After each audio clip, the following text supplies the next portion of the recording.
reka rero nkunyuriyemo uko byifashe. Mu Rwanda hose abaturage bahuje umugambi, naha mu karere kanyu abaturage bamaze gusobanukirwa n'ikibazo kivuganye. Ugomba kumenya ko aya ari amabwiriza ya guverinoma nshya. Mwese muzi ko mbere yo guhangana n'inyeshyamba tugomba kwica umututsi. Ntimuzibeshye ngo musige n'umwe. Tugomba kubatsemba bose, guhumba bose. In the last war, the Germans committed many terrible crimes. Now, the Americans also committed terrible crimes, but we don't remember them because the Americans won. If the Germans killed more people, why did they not win? Was God on the side of the Americans? God does not take sides. Umututsi n'ikimukomokaho bagombe bapfe bitarenze iminsi ibiri. Tugiye gukora isuku mu gihugu hose. Buri wese muri aka karere amenye ko ari ingabo y'igihugu kandi ko afite inshingano yo guhashya umwanzi no gutsinda intambara. Tumaze gutsinda, ubuzima buzaba bworoshye kuko tuzaba twakwinjira ku murima. Father, you are right. But I'm being asked to kill. So? Killing is wrong, but you are entitled to defend yourself. The teaching of the Catholic Church is quite clear on this point. God forgives us our sins, provided we confess, we repent, and we seek forgiveness.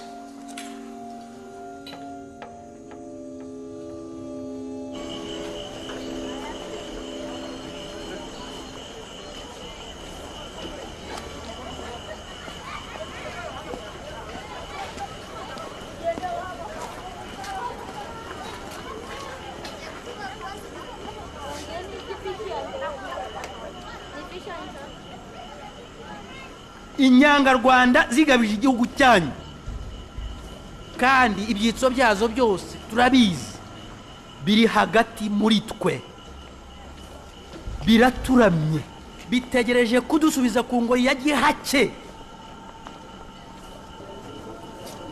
Abatutsi baje badusanga ha banga kudushyingira ndetse no kugabana ubutegetsi natwe. Mbese umuti w'ikibazo cyabo numwe, bagomba kutuvamo kandi bakajyaho badateze kugaruka. Mugiye kwigabira ibikingi muzaragura urubyaro rwanyu, mwikure mu bwoba. Iteka ryakiwe n'abayobozi bakuru. Icyo musabwe ni ukubishyira mu bikorwa kandi bigomba gukorwa ku buryo budasubirwaho bikazibagirana. Muramenye ntimusige abagore cyangwa ibyana byabo. Nta bibwana bizakura dukeneye. Igihe cyo gukora kirageze. Ibyo twahanuriwe rero birabaye.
uruwanjye baho singusha esha uko mbyifuza nshaka ko nsoma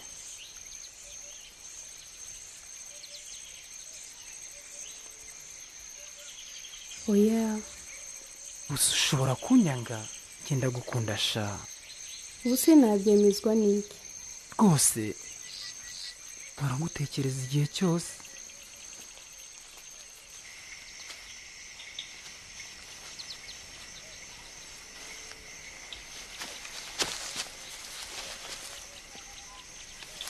ni ukuri have nifuza kubana nawe ubuzima bwanjye bwose buri munsi buri munota winyanduriza ikanzu ni inyafurika yambawe i Paris nakunda kurenganya ntuzi wenda naho Paris iherereye Paris ndahazi ndetse nzakujyana yo gutembera batisi shaka gushinga urugo nkagira umuryango mwiza nk'uw'ababyeyi banjye sinshaka kurongorwa ntwite nka bamwe muri bagenzi banjye ntawakwemera ko twabanye kubera urukundo bagira ngo nuko wanteye inda oya shasigaho ngenda gukunda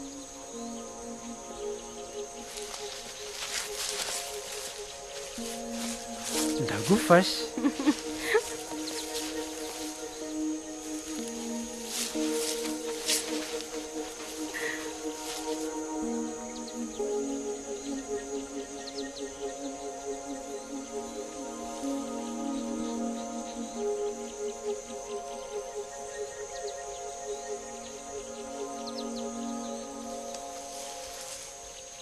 Jose, reka tuvugane. Ya, reka ntahe papa arantegereje.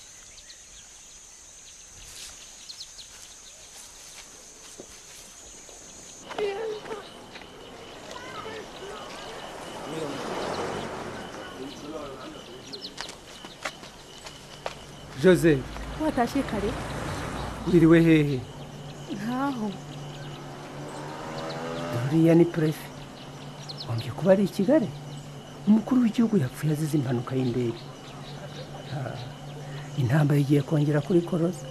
Reka twizere ko itazibasira abatutsi nkatwe.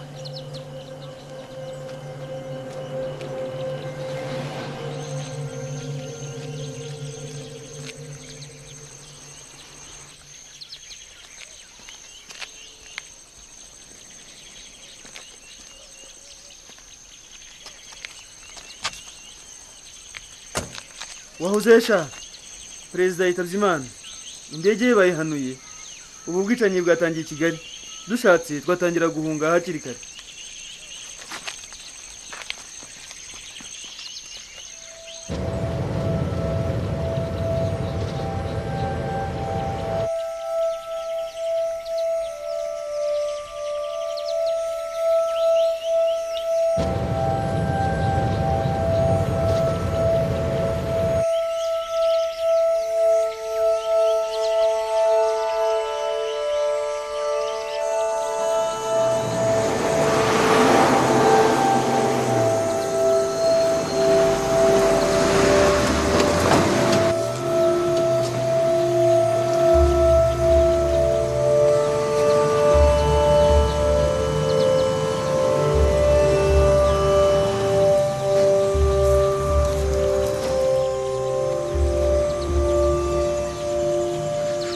hano ku Kibuye dufite abatutsi bangana iki?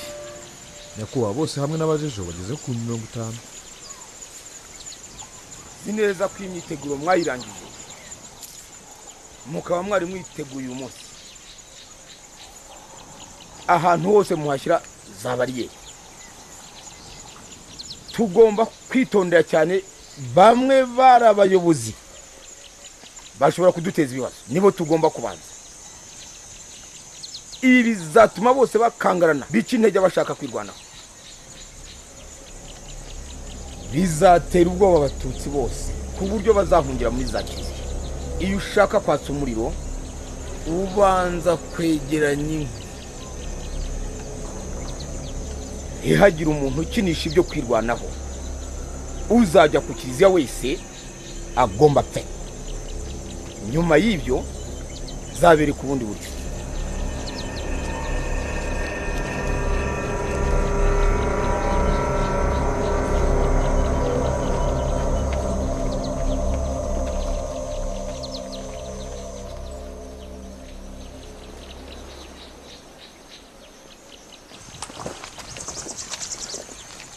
mwiriwe. twishimiye kubabona, ni karibu mu nzu.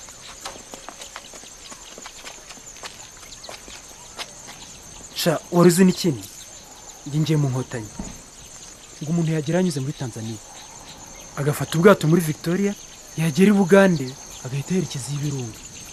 Nibeshye ukagenda teke n'iby'intambara bisibwa zakwicira. Nabyiyemeje. Batisi wowe ubinyeshyamba Mbuzikize. sha uzi kuri akagabo Ninde uzi gusiganwa muri uyu mujyi? hacyo ni wowe. Sha uretse batangire kurasa zareba kutazaba uwa mbere mu guhunga. Ariko ikibazo kiri kubyuka mu cyakare ukiruka mbere yo kwica umwaka nta na kacyayi ndetse nta nubwo uvuga ururimi rwabo. uvuga igiswahili. Nawe se uvuga igiswahili? Jambo, jambo, jambo bwana, habari gani? Mzuri sana. Jambo, jambo bwana, habari gani? Mzuri sana. Jambo, jambo bwana. Hey, kuwigihanga ngerambaraje. Sha, zabwira Joseph ko wigize igihangange. Sinshaka ko hari umuntu uza kuba nyamwigendaho. Twaje kubabwira ko twese tugomba guhungira ku kiliziya. Hari abasirikare b'Ababiligi ntacyo tuzaba. mushatse twajyana ku kiliziya. Ariko si imirwano harayihuriye natwe. Inkuru numvishe zituruka i Kigali zitewe ubwoba abantu bashize bicwa. Ibyo ntibyigeze bigera ino. Baraba baboneyeho. Icyambere bahitiraho ni ugusahira iduka ryanjye. Umva rero muvandimwe, njye nifitiye ubwoba kubera ishyaka ndimo. Hagize ikiba njye wa mbere baheraho, ariko kandi nifitiye impungenge kubera Batista. Bavuze ngo barashaka abasore. Ushatse wakwitondera Petero wawe, arakuze. Baje ntibamusiga. Dore niyo mpamvu yanzanye. Byaba byiza twohereje abahungu bacu bakavina. Sinabonye na prefe yaje uyu munsi. Hazahanuza ashaka kuzana amahane wese. Njye simwizera na gato. Kandi mwarakoranye bavuga ngo ni umuntu mwiza. Aho niho ikibazo kiri. Yajaje afite icyo agambiriye. Papa, Nibikisha. numvise prefe avuga ngo bafunge amayira yose hatagira abantu bahunga. Ibyo wabyumvise he? Numvise avuga cyangwa wanyoroshe gucyura ihene. Kuki se ari wowe yabibwiye? Ntabwo njye nkabona. Nandagiye ihene hafi y'umuhanda. Ibindi se wumvishe avuga ni ibiki? Avuze ko nta mututsi n'umwe ugomba guhunga kubera ko ashaka kuwatsemba. Ese sha uravuga ukuri? Kuki se utabimbwiye kare? Ibintu byakomeye. Sinzi niba n'amayira aza gushoboka. Petero na Batista bakwiye kugenda ejo. Muzigendere mu mare nk'icyumweru tureba aho ibi byose bigana. Ngaho ariko se mwebwe muzaba abandi. Papa, nshaka kuguma hano. Mukora uko tubabwiye Batisi. Petero azindukira iwacu ejo mu cyakare. Nta kundi twabigenza. Ndihindura rwose. Tuzegurira ku gasozi gusange kuri cya giti. Urumva naza gute? Ko bambuze na gato bamerera nabi. Sha umbabarira uzi.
ndumva nataye ubwenge, ndumva ntazi aho tugana pe.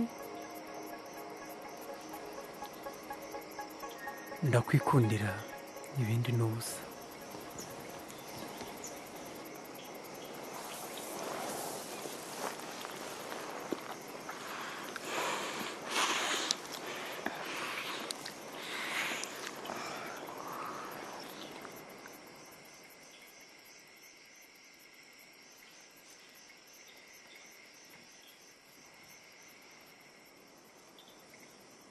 Sigaho Batisi, nifitiye ubwoba bwo gusama kuko byambabaza cyane. Humura, ntabwo uri busame. Nifuza ko twabikora ibintu binyuze mu nzira nziza.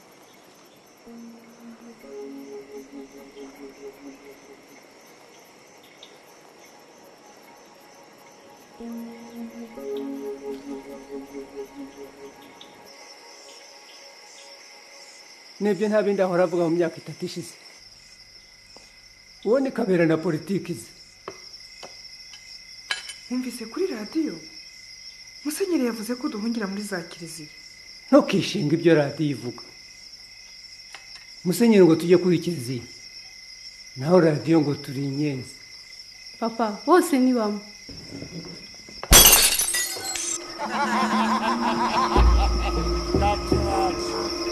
Mumvira hamureka abana banjye basinzire. Bazaba basinzira. Wibwira ko wahora utujijisha ku iduka ryawe ku manywa byajyana nijoro kandi ukubita. Ibyo byanga ejo bizabateza urugo. Uzaba urebye nzabakorereje. Rwose ushatse kuvuga iki? Ushobora kubitsa amafaranga batwibye ariko twe turimo kugura imipanga. Tayiwanyu sha Daudi. Ayo ravugishwa n'izo mburagasa n'izinzoga. Nta mane dushakira ijoro. Refarina hangaha mwagombye rero kwitwara neza.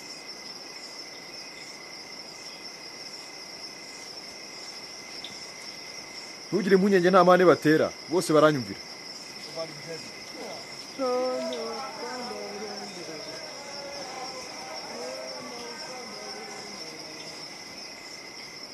Ibintu byakomeye kandi binteye impungenge.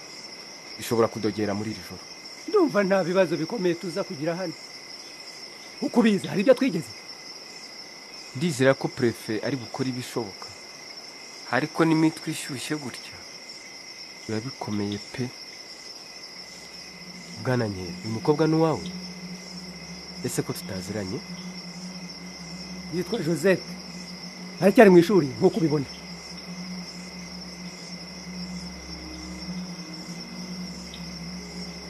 Ni iribagiza pe. Ese madame araho? Araho harakomeye. Gusa yatinye gusohoka ngo usuhuze. Nta kindi. Maze rero dore ibihuha ni byinshi. Nta wamenye uwo kwizera. Bwana Nkera, mu bihe bibi nk'ibi ni byiza gusaba ubuhungiro kuri paruwasi.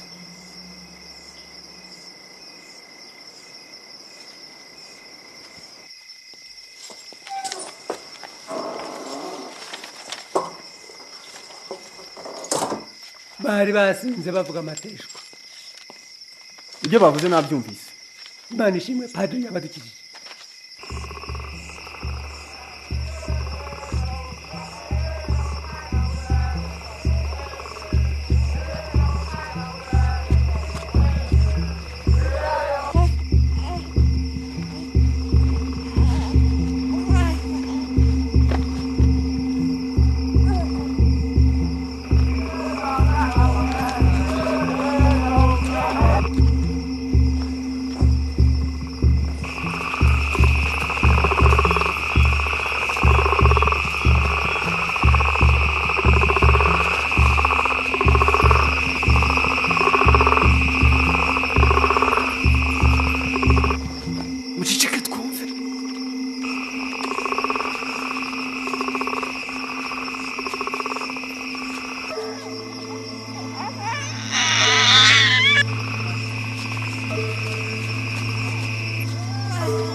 Just hold on.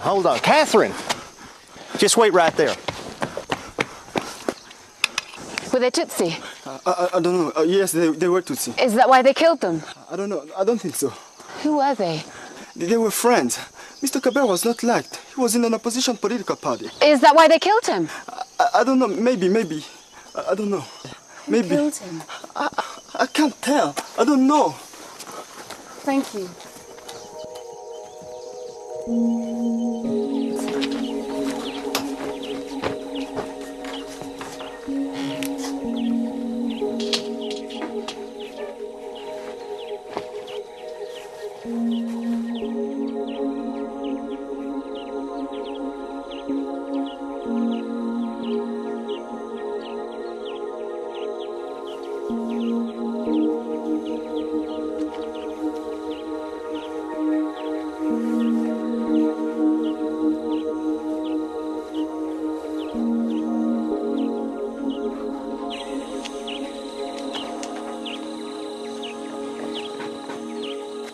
ntugire impungenge dufite inshuti nyinshi hano abapolisi n'abakiriya bacu turaziranye aho niho ikibazo kiri nyine baratuzi koko nta n'umwe utazi ko turi abatutsi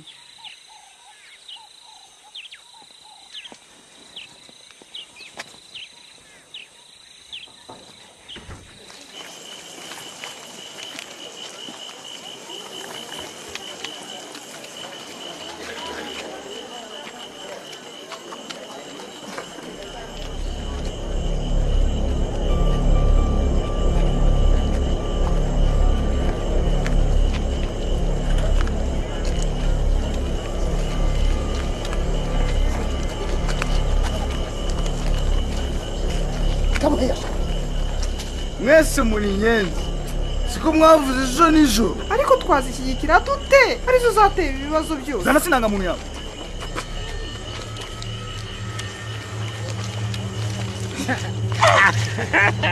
uri umututsi abatutsi bose ni inyenzi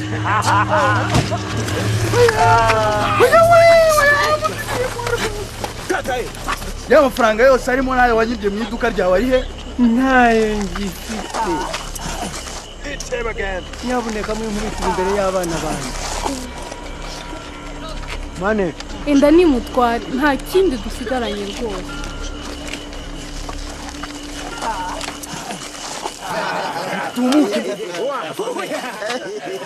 tumuke mwanyenzi mwe ntarabatsemba mwese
What's your name?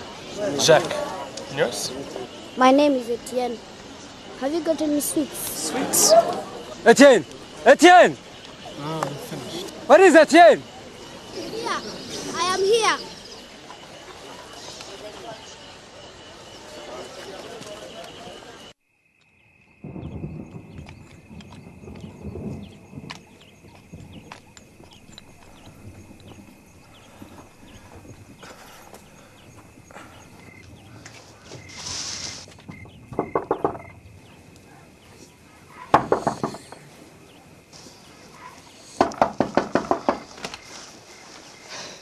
Baptiste.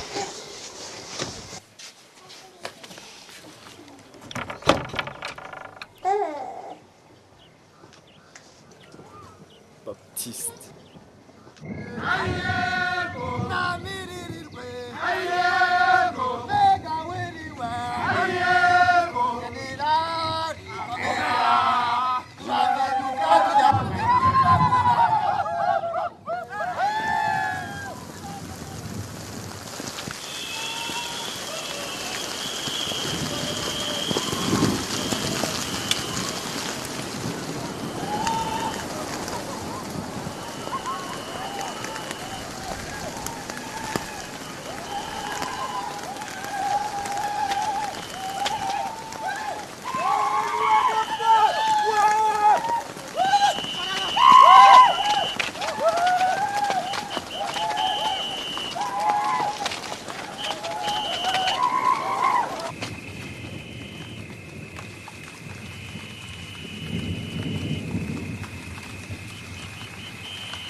Sorry, am I disturbing?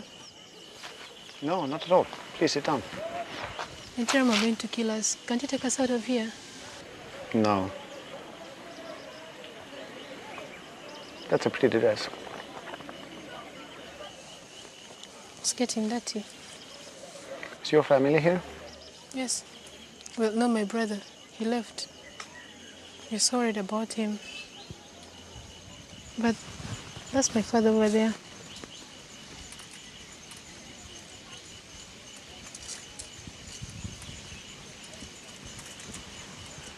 Is that your wife? Oh, no, it's my mother.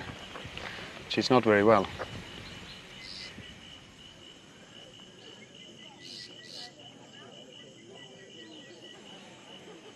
What are you going to do?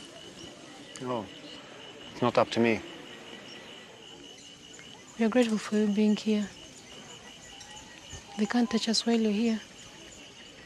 No, not while we're here.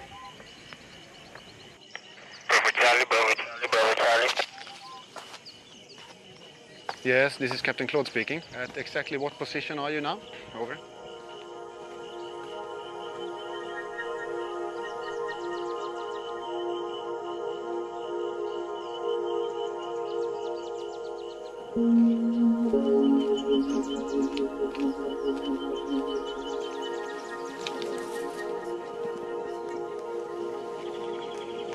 ni wowe nagira mwana wanjye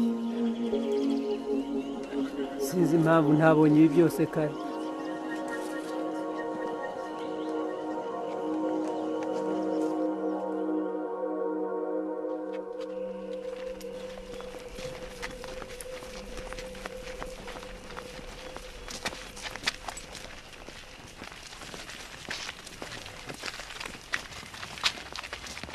nyamuneka mureke aba bantu binjire. Murakoze padi, turabashimye cyane.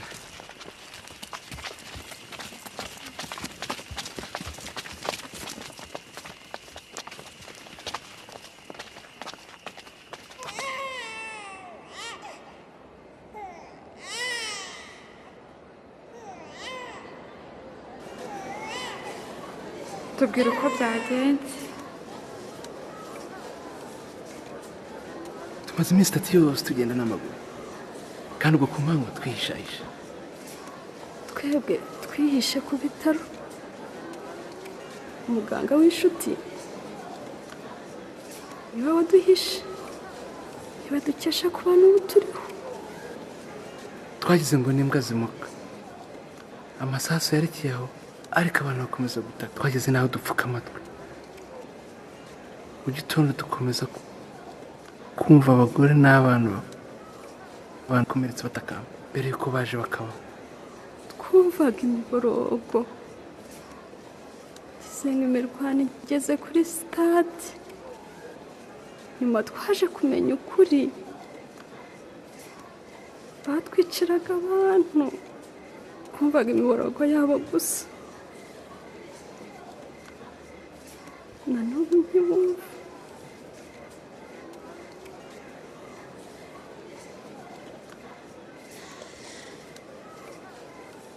Twagize ngo n'imbwa zimuka, amasasu yarekeye aho ariko abantu bakomeza gutaka. Twageze naho dupfuka amatwi, mu gitondo dukomeza kumva inkomere z'abana n'abagore zitakamba mbere yuko baje bakabaho.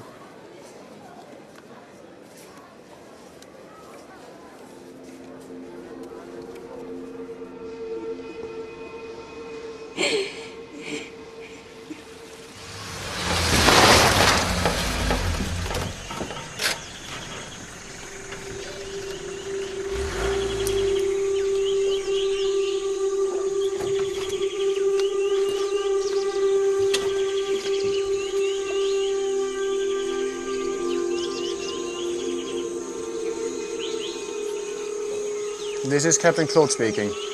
There has been a massacre at the stadium 20 kilometers from here. The dead must number in the thousands. If I leave tomorrow, as you say, all the Tutsi at the church will be killed. I'm certain they will all be killed as soon as we leave town. As you can see, it's difficult for me to leave immediately. Over. I understand your position, but the UN Security Council has ordered all but the token force to leave. You must withdraw from TWIBUKE. That is final. Out.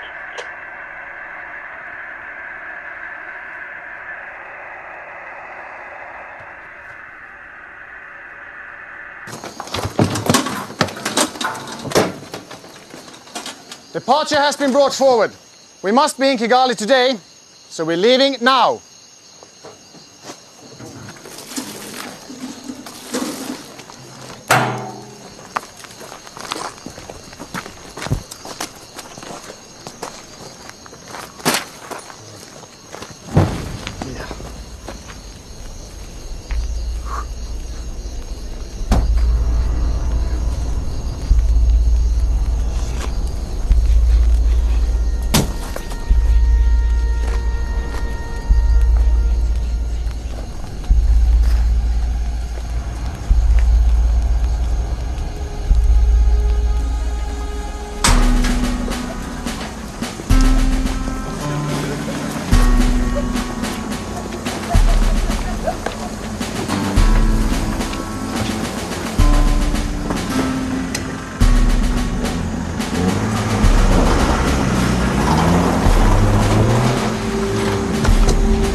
mushakira abana bose b'abatutsi bari ku ishuri. Yego nyakubahwa. Gende mubasha.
Mwese hanze. Musohoke mwese. Musohoke hanze mwese hanze vuba musohoke. Mugire vuba mwese hanze mwese. Mwese.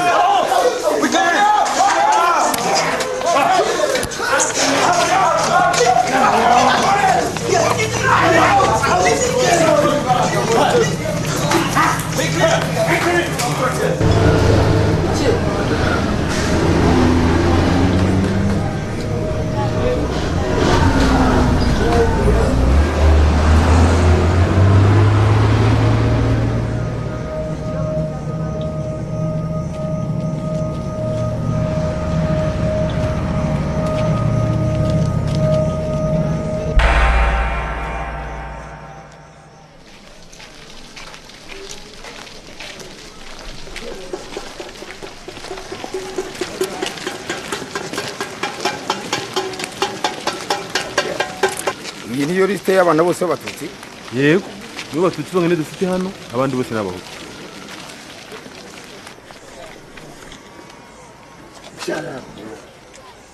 Nzitonda.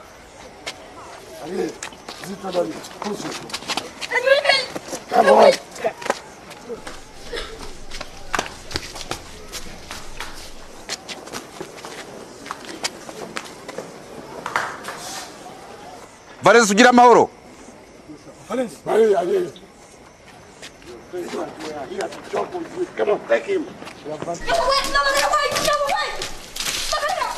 Samuel Itimana.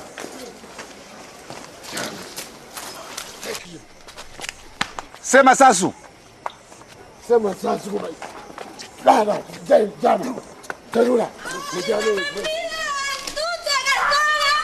Karambizi.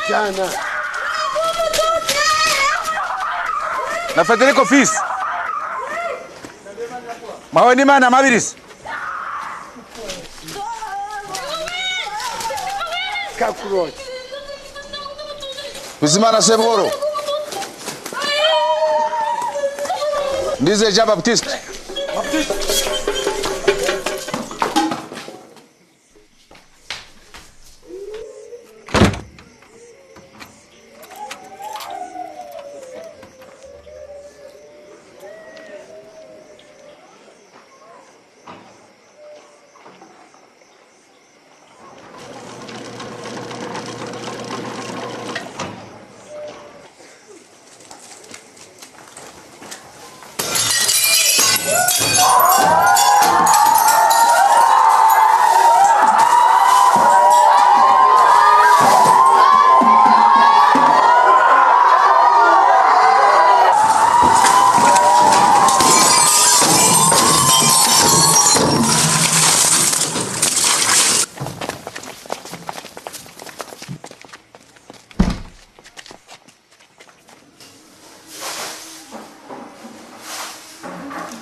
Now Abel was a keeper of sheep, and Cain a tiller of the ground.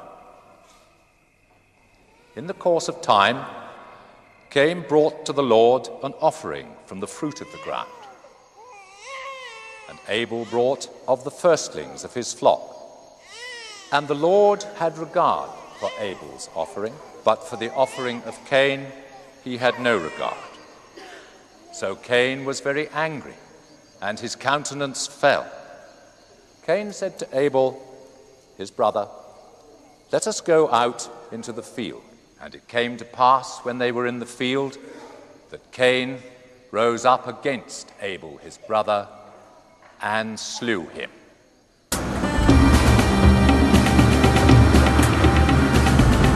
I am a soldier of France, and France is a superpower in Africa.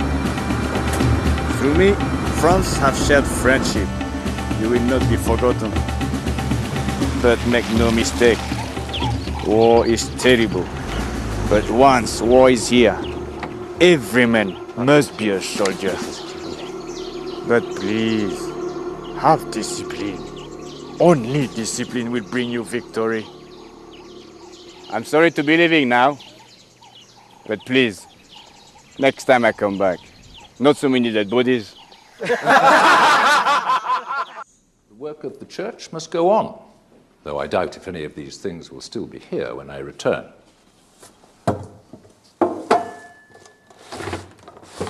Nothing is sacred. These people are going to tear each other to pieces, like dogs. This is the only way they know how to fight.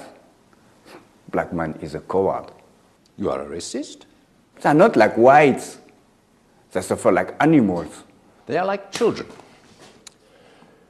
They have no higher culture. They lack depth. That's the way it is in Africa. They are like children. But this works both ways. Their souls are more open. So I won't know about their souls, Father, but they are not worth one of us.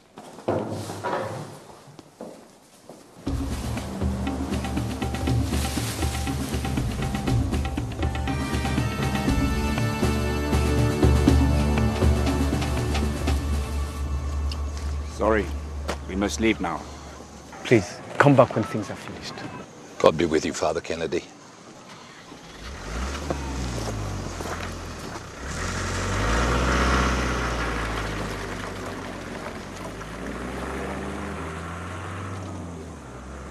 Good chance! The rebels will close the road this week, and maybe today. Things are moving so quickly? You have nothing to fear. France is looking after the France.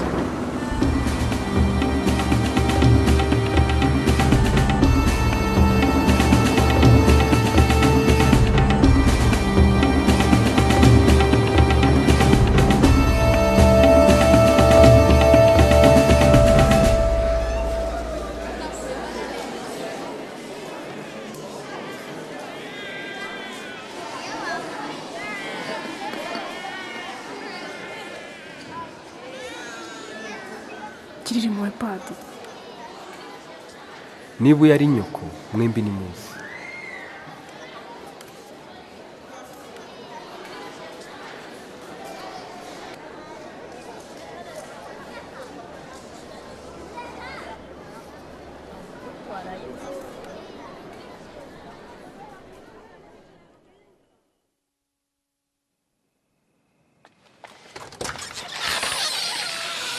ibindi turabivugana tugeze mu cyumba ushatse waza. Mbabarira. Oya rwose padiri rwose mbabarira. Bikase kumwe. Oya rwose mbabarira.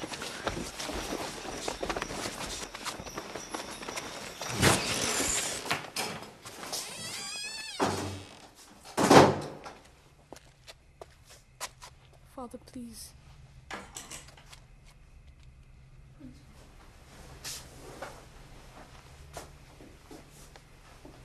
Gira impuhwe padiri. Padiri.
Akabazo abantu baravuga ngo umuhungu wawe ni inyenzi. Oya rwose.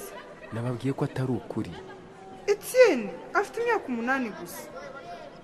Ntako ntabagize banze kubyemera. Cyakora banyemereye kurinda umukobwa wawe. Ndakora ibishoboka byose ko sinatinyuka kubagondoboza birenza. Umugabo wanjye. Mbabarira. Reka ndebe umugabo wanjye. Yaboneka wajyanye na Etienne. Vuga boro gacwa. Ngomba kubereka ko ndi ku ruhande rwawe. Umukobwa wawe aje iwanjye. We n'umuhungu wawe mwagira amahoro. Amahoro savuye. Ese ubundi hagiye kuba iki? Watujyanye twese hamwe. Ashwi ntibyoroshye. Baradushunga cyane. Uza amakare yabo. Bashobora gukora umukobwa wawe byamfurambi.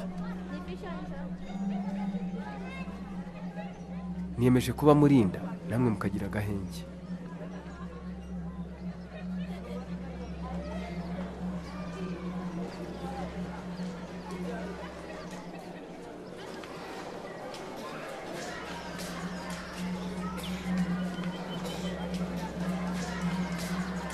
Urarizwa se niki? Azarokoka maze ajya bibuka. Ntabwo ndi kure. Ariko si murabikorera iki? Igihe kirageze ngo roho z'abatutsi zive mu mibiri yabo zijye mu ijuru.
urabibona ute ushobora kumbera umugore nta mupadiri ugira umugore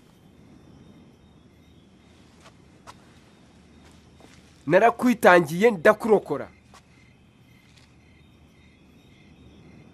interahamwe ngo zizemera ko umusaza watari inyenzi nimbereka ko uri umugore wanjye oya padi ntibishoboka rwose uribwira ko ubwiza bwawe hari icyo bumbwiye ushatse wasubirayo ndetse ariko Abatutsikazi mwibonyemo iki gitangaje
Ceceka!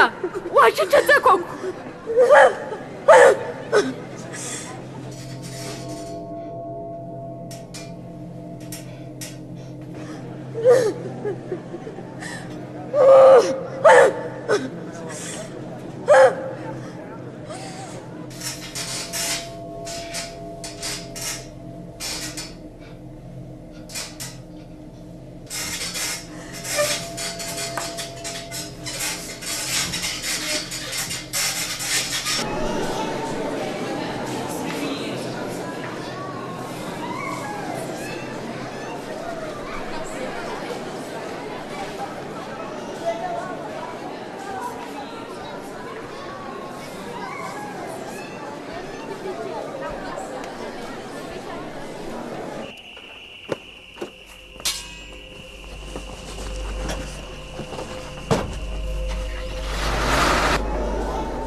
Ceceka!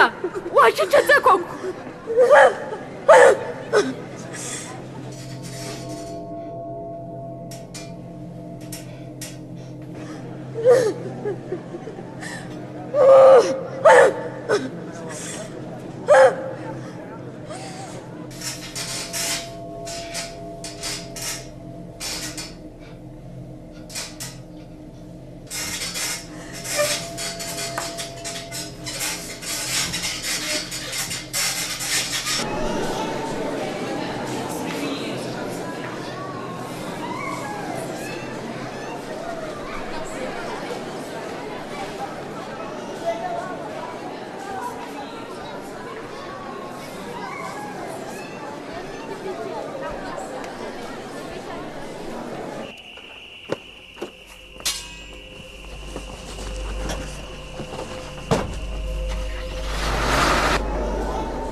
Koko ukanda burende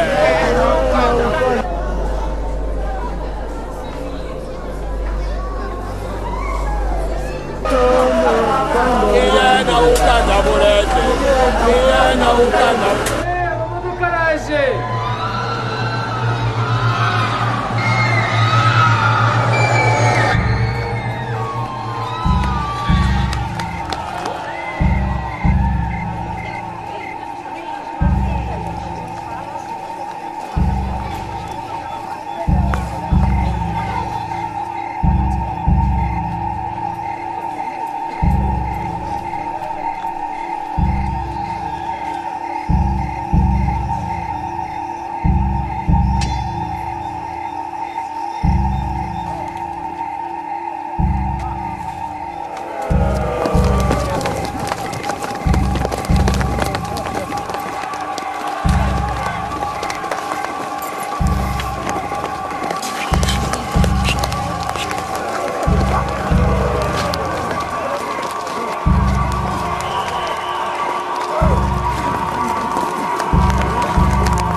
ariko mubaye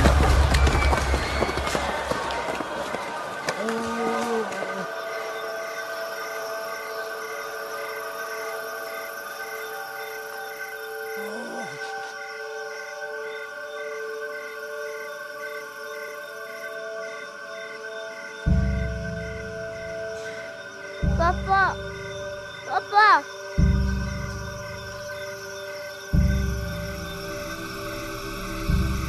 Tutsi cockroach. Ah!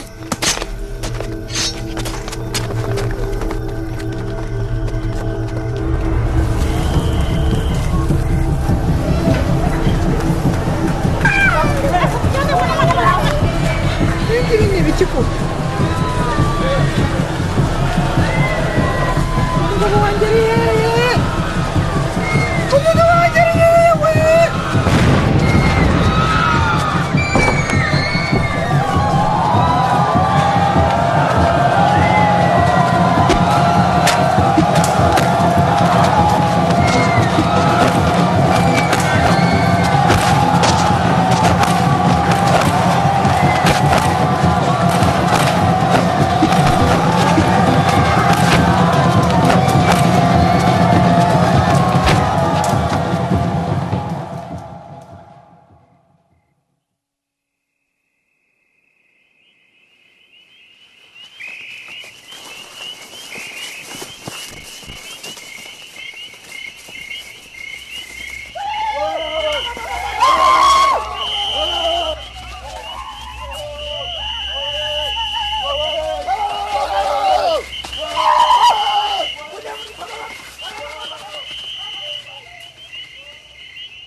dore inyenzi hano.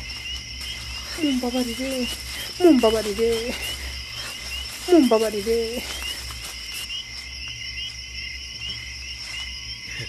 Twishe abatutsikazi bose. Inkotanyi zaho nizigera intanga nzasanga nta n'umusigaye. Habe namba. Ubu nta batutsikazi bariho. Nta batutsi bazongera kubaho.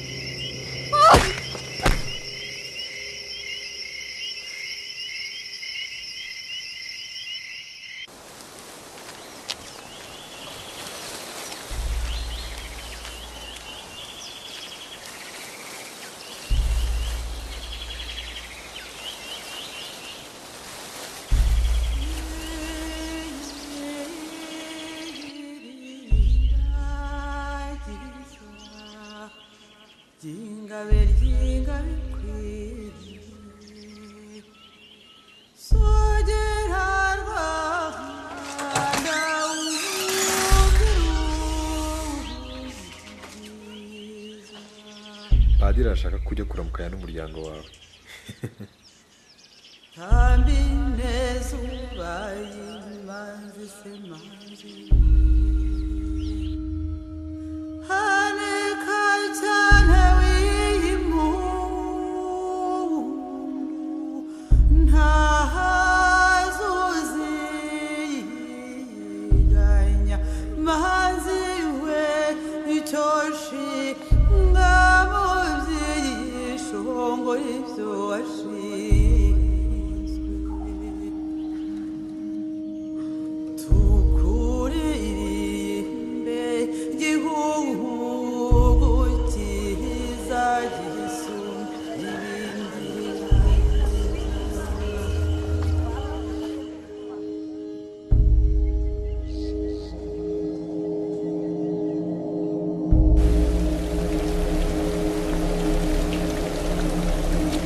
We are here to provide security for the civilian population. We have a mandate and agreement from the rebel force to be stationed here and provide you with humanitarian aid. Now, we cannot provide security throughout the area or even the whole of the town. Those who wish to do so can move to the church compound where food relief will be given.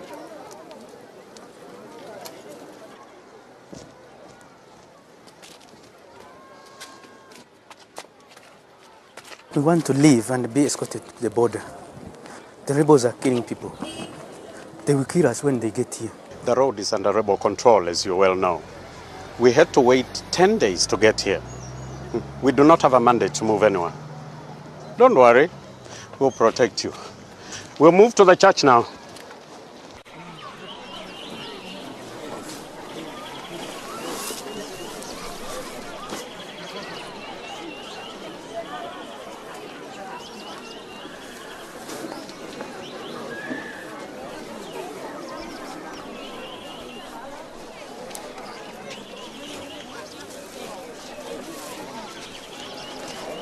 You know, the people are so friendly here. And it's such a beautiful place. Only it wasn't for the war. Well, you say that, but it was reported as organized ethnic killing. To be truthful, there was an element of tribalism. There always is in Africa. But of course it went on both sides. The Tutsi killing the Hutu, then the Hutu started killing the Tutsi. You know, of course, that the Catholic Church has been accused of complicity. The Catholic Church is not a tribal institution. Don't fall for that one.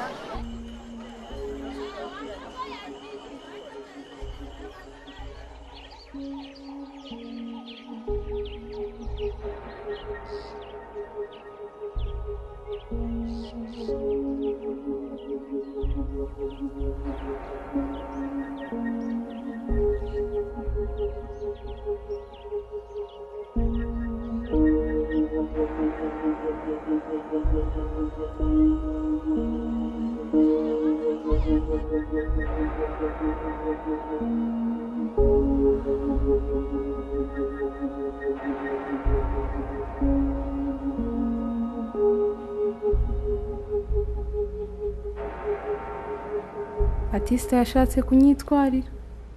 Ngo nde? Inshuti yanjye yitwa Batista. Kisi umutekereza. Wowe se wagiraga inshuti? Yitwaga Fabian. Hari imibonano mwagize? Cyane rwose, nagize inshuti ebyiri gusa nkawe. Ikimbabaza nuko ntabyo twakoze. Kubera iki se? Ntabwo wari umwizeye? Nari mufitiye icyizere, niyo mpamvu nari mwizeye. Yenda hari wakeka ko azarushaho kugukunda. Yari yaranyihebeye. Urakeka ko yaba akiriho? Urakeka ko tuzabaho? Ushaka kuzabaho. Jye banteye indwara. Uko bizagenda kose nzapfa. Si nkawe na padiri wawe. Ntawe ufite ubasha wo kwegera. Uri igitangaza. Twafashwe ku ngufu ko turi beza. Jye ntacyo bimbwiye. Kuko n'ubundi twagombaga gupfa. Bona tukiriho nuko hari impamvu. Intambara nirangira, inkotanyi zikagera.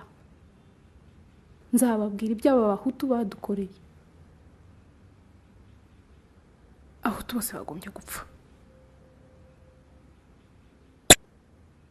Abahutu bagombye gupfa.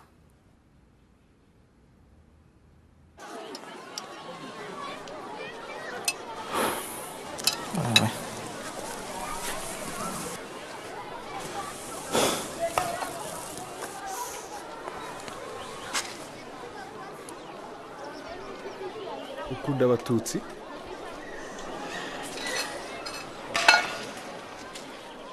Byashoboka. Yenda nawe uriwe.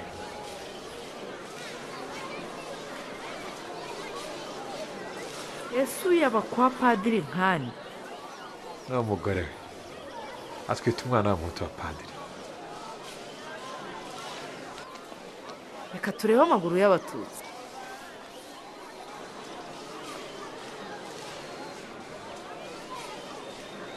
ugira imana kuba ufite umugabo w'umuhutu, urahirwa pe, ariko uzakanirwa urwawe numara kubyara uwo mwana. ese abatutsi dutandukaniye? mujye mubwiza abana banyu ukuri.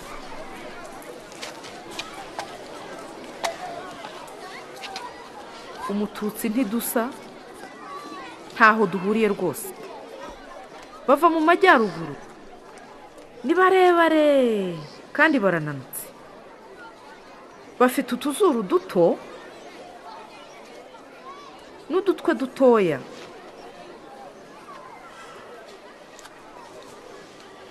intoki zabo ni ndende kandi zinanutse.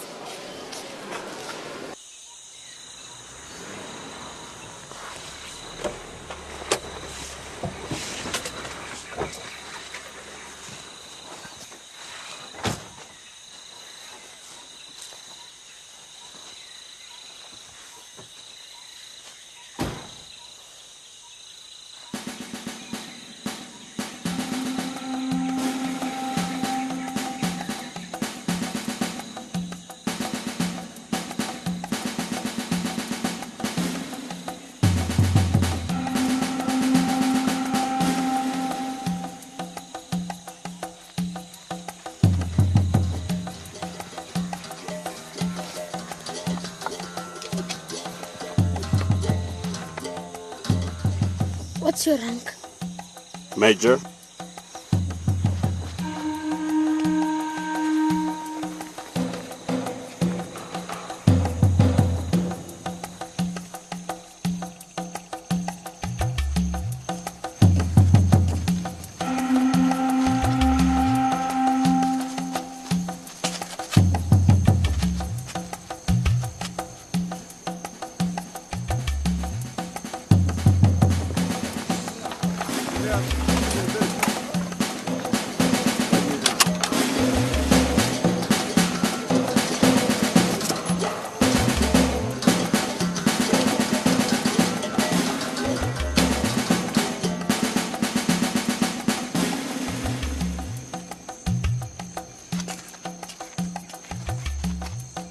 Major Kalusha of the UN Zambian Battalion. We have people at the church. Please don't approach it. They are only civilians. There may be a few arms in there and people could get hurt. Now once you have arrived, we can negotiate the surrender of the arms. You should disarm them. We can't allow people to be armed. We must have security. What are they going to use guns for? To shoot, of course. And then, what will you do? We have the contingent around the church. They are only civilians, families and children. And for your information, they think you're going to kill them. I'm told they are Hutu taking refuge inside. They are at home, but they have 2 days to return to their houses. If not, there must be a reason.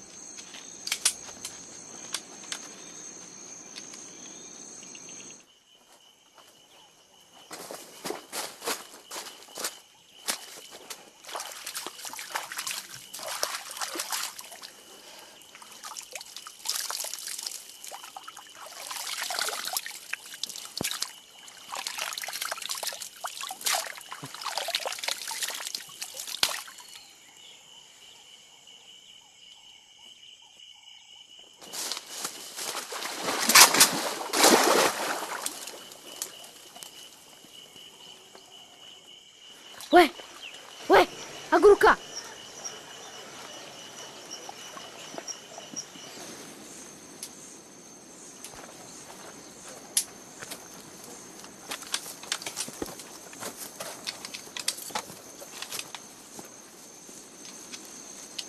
Afande.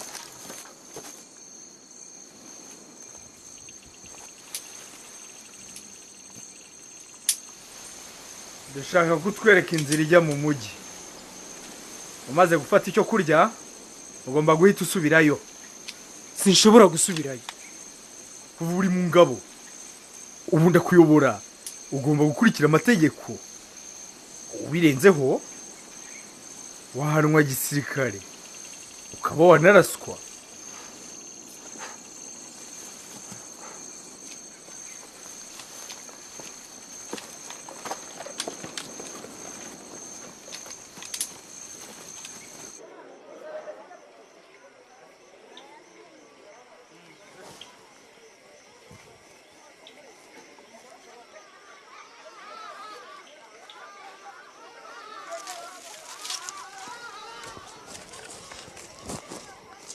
That's where Tutsis live.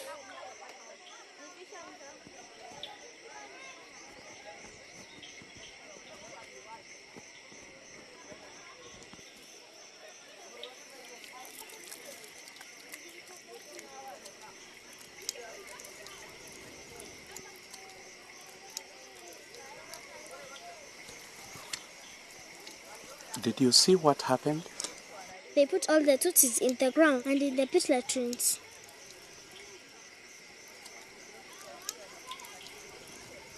Did you know them? My friend Eten is there with his whole family. If he was your friend, don't you miss him? No, he belonged in a pit latrine. It's natural. He was a Tutsi.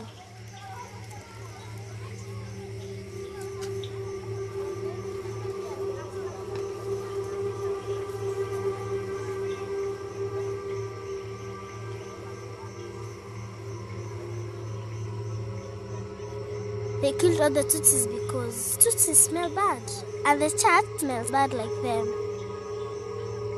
Look here, little girl.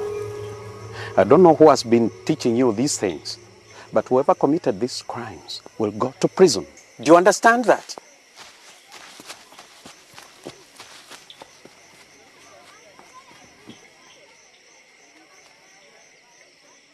Twizere Imana rurema yadukije icyago cy'urupfu. Ikomeze kandi kuturinda umwanzi shitani mu ngo zacu. Tutibagiwe ko ikiremwa muntu gifite ubushobozi bwo guhashya. Umuntu wese wishaza. Cecekese. Wagombye kumva uyu mwana. Wowe ntuzi no kurera rwose. Wanze no kudufasha. Nyamara wari mu migambi yo gusahura abaturanyi bawe b'Abatutsi. Nta bungiro tugifite. Bazaturimbe no banamahano mwakoze. Twakoze iki? Uzababwira siki? Nta kintu twakoze. Sukubera ubucucu bwanyu. Kuba turi muri bibazo. Ntawe ushobora kujya. Twese tugomba kuguma hamwe. Ntimushobora kutubuza kwigendera.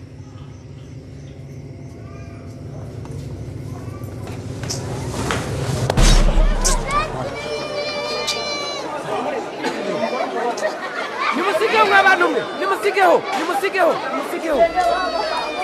Muri mu biki? Mwabikora kimwe byabicanyi. Tugiye kuramutse ushaka kutugamira twavugana. Ushaka kutubuza se kandi. Yisha Abatutsi murabamara. Wakigariwe. Warishe. Nasanze wica umuturanyi wawe. None nguru umwere. Twese tubabere cyangwa se dukora. Nari nabiganira. Ziba. Inyenzi nizigera hano zikabona ibyo mwakoze. Zizatumara twese. Wakigwariwe. Ubuse rero utegeka. Twarishe. Tugomba no kubyishingira. Atari ibintu nkamwe by'ibinyabwoba.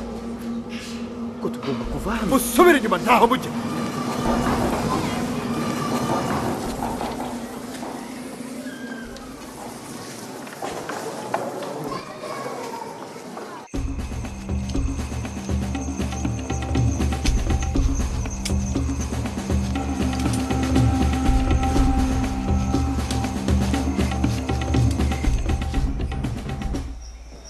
Ndumva ntari hamwe padi.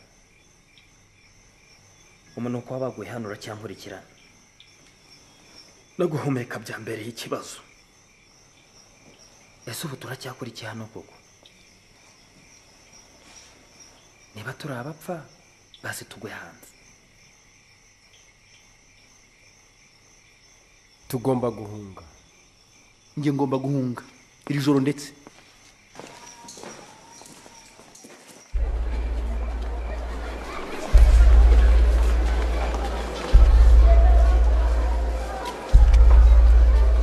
mumve imbere.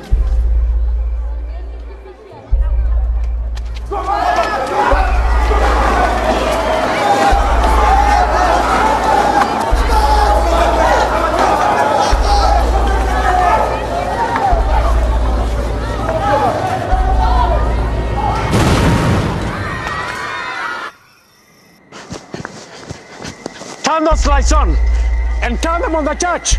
Piri, Magumbane, on the double.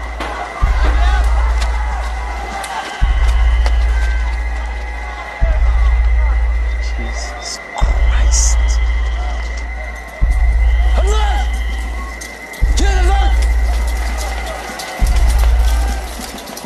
You guys, tell your man to stand down. Okay, boys. Baratulia mbere. Buryo. Baratulia kabiri. Ibumoso. Baratulia gatatu inyuma. Barasohoka be.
Baptiste.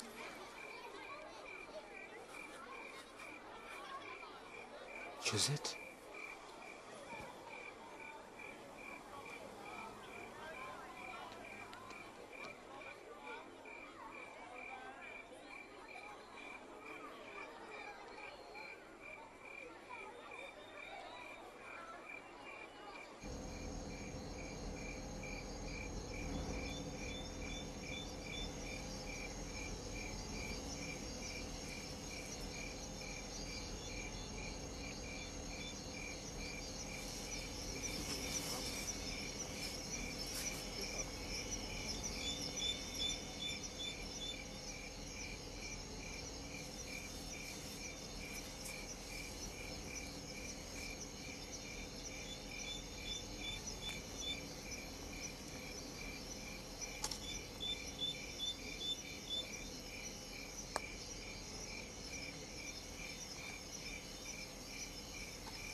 Good morning, Father. I guess you know why we're here. My name is Dr. Reg Scott. I'm from the United Nations Pathology Department. You'll have to get permission from my bishop as well if you think you are going to be digging up this church. You'll find that this letter from the minister will do just fine, Father. No.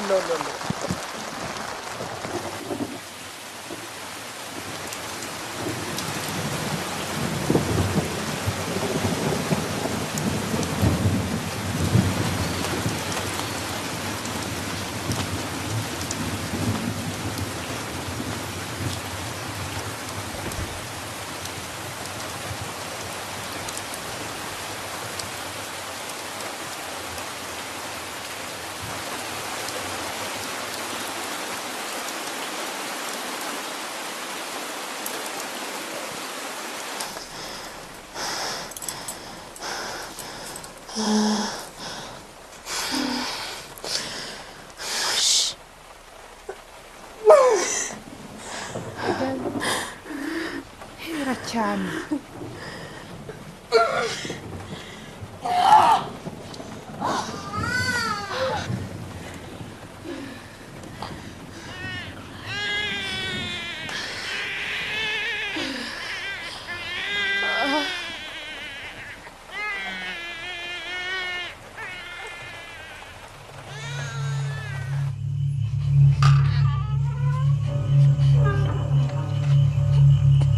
uzi icyo wabyaye ni umukobwa.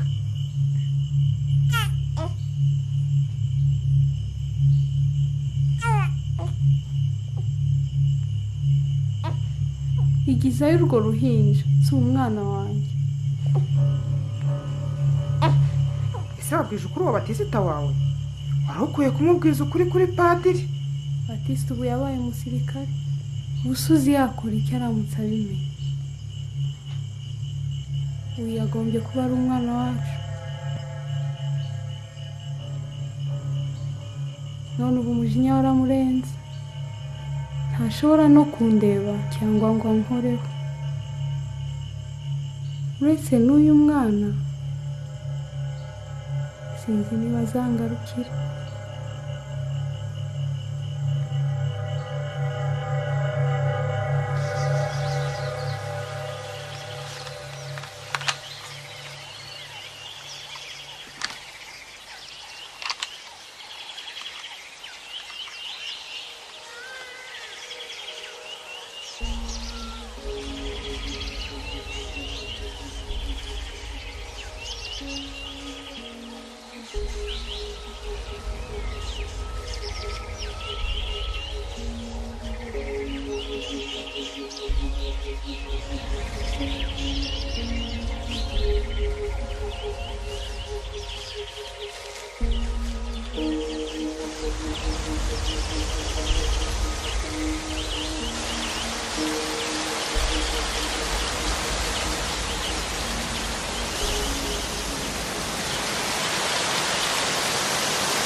nturutse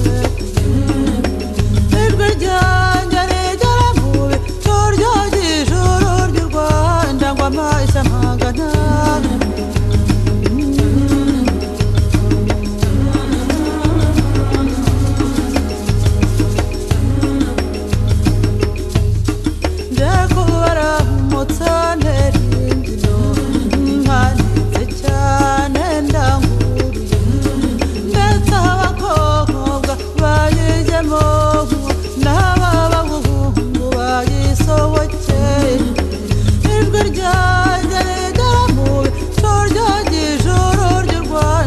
amashyi amagana